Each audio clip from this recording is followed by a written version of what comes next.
Welcome to Scaling Dynamics. We are introducing a new segment where we will break down weekly tech news and also what's happening around the world related to the tech and also business. So, our first news, it's very disheartening and it's definitely not a good news. I'm starting with a really bad news. So, over 1.2 million workers lost their jobs this week.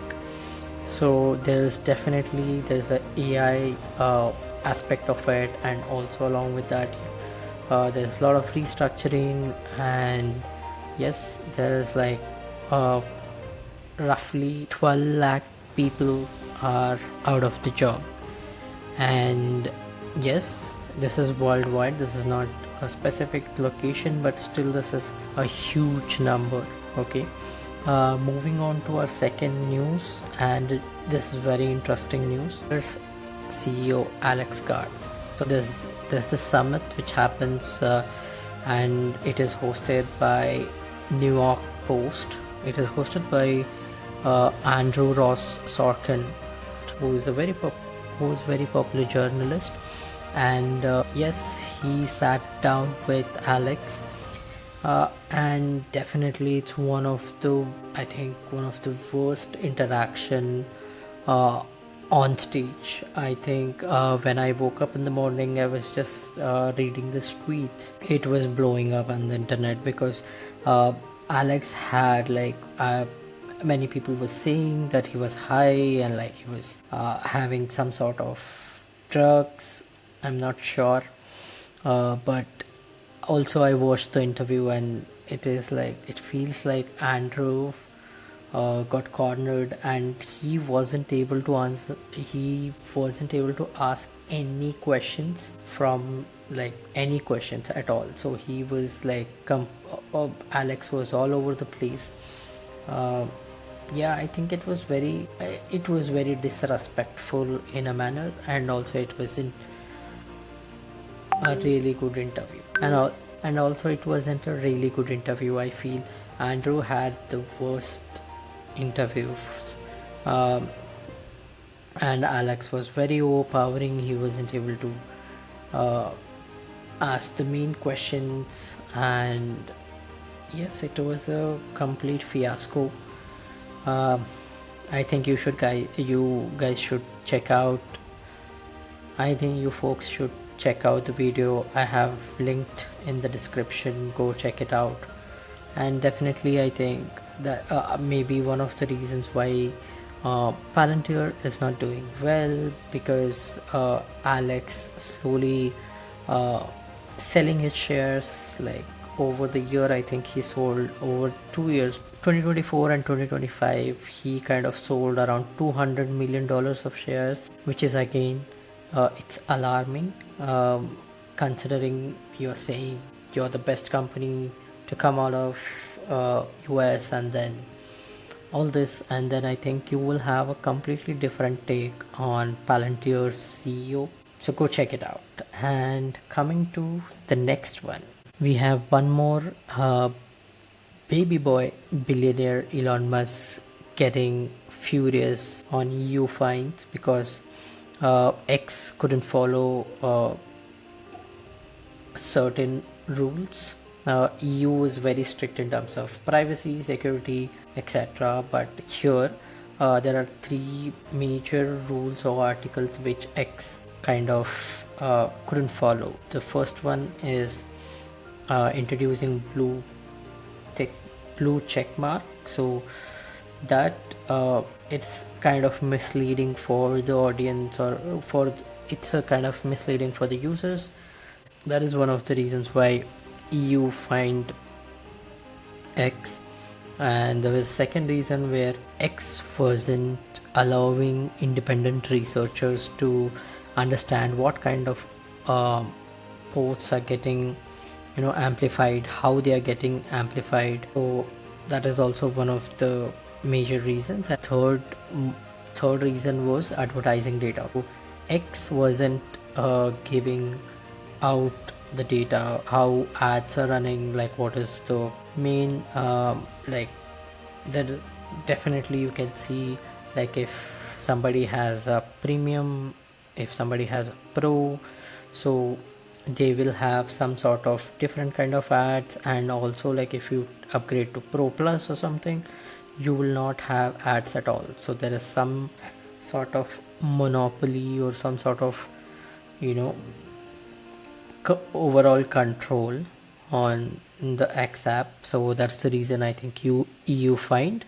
Yeah, there is a debate going on which is like, how can EU fine a private company, and like, yes, like government surveillance, etc., etc. That is one part of the debate, and the other part of the debate is how Elon Musk single-handedly can, make a lot of decisions which can affect, countries. Sometimes it can affect in large scale. That's why I think he pinned this comment which says the EU should be abolished and sovereignty returned to individual countries so that governments can represent their people. So in this case he's saying that EU overall European nations has to be dismantled, and every country has to have their own sort of rules and regulations, etc. But I don't think so this will happen. Probably he's gonna pay $140 million.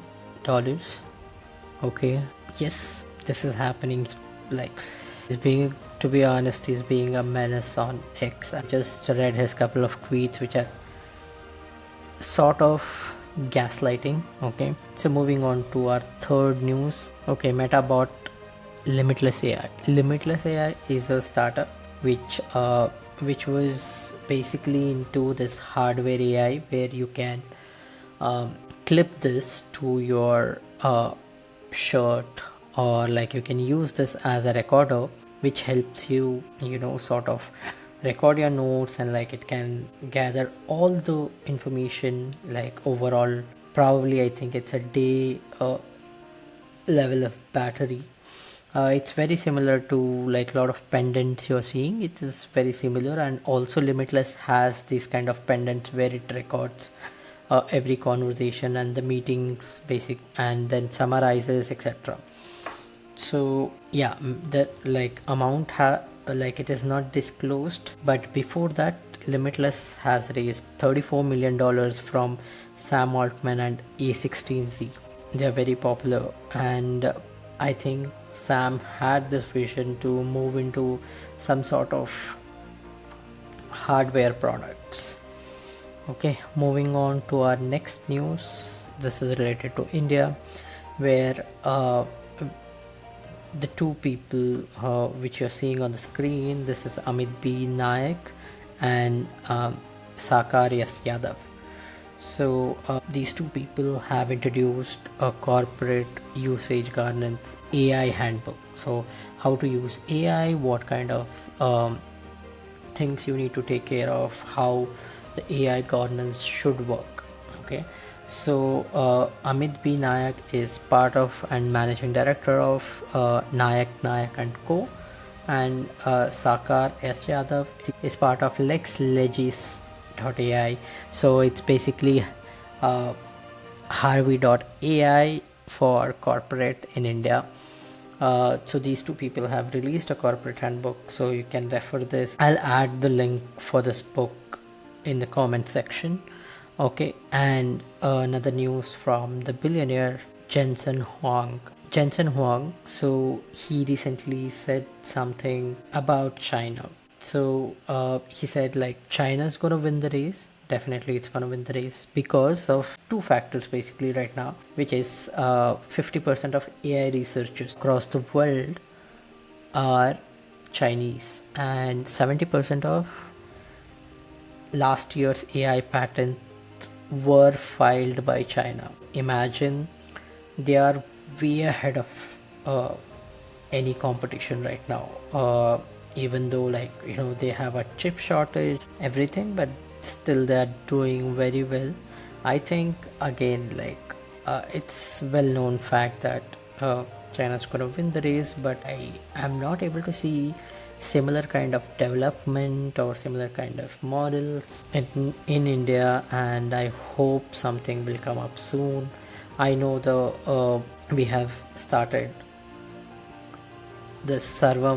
There are like couple of folks who are trying to work on this, but it hasn't made it to the international standards. So I think we should be focusing on that particular angle where we can have an advantage, okay, on AI, because this is gonna be the future. Okay, coming to our last news, which is Apple.